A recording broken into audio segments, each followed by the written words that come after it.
UFC Sacramento coming out of Saturday night, our second fight of the night. Couple of middleweights. Karl Roberson taking on Wellington Turman. And for the UFC newcomer Turman, 15-2 record. That's 17 total fights, and he's only 22 years old. Insane. A guy who's very well-rounded. You look at that record, 4 by knockout, 7 submission, 4 decisions. He's coming in on a 4-fight win streak. In his last one, a win over Marcio Alexandre Jr., a guy who was a finalist on The Ultimate Fighter Brazil. So a lot to expect for the debut of Turman. For Karl Roberson, what can you tell us about him? I can tell you that they're definitely not doing Turman any favors with his first matchup. Karl Roberson's a guy who came from Contender Series. One of, not really the first big stars, but the first recognizable guy to come off that series.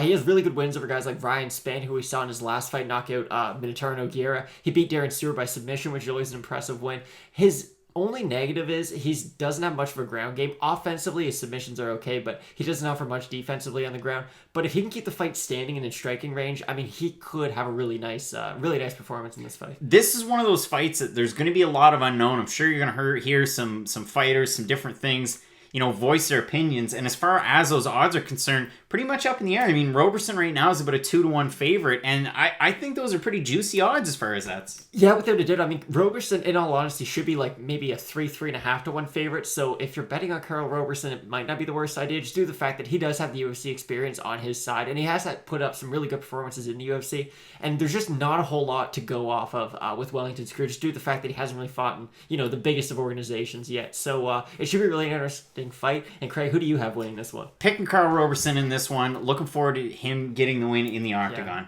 I agree 100%. The experience factor and then just the striking advantage that I feel like he'll have in this fight should go his way. Second fight of the night, UFC Sacramento. Get ready for more 2-minute breakdowns coming up. Twitter, YouTube, iTunes, Stitcher, Instagram, at Craig Allen FNP, at Matt Allen FNP. Let's get into it.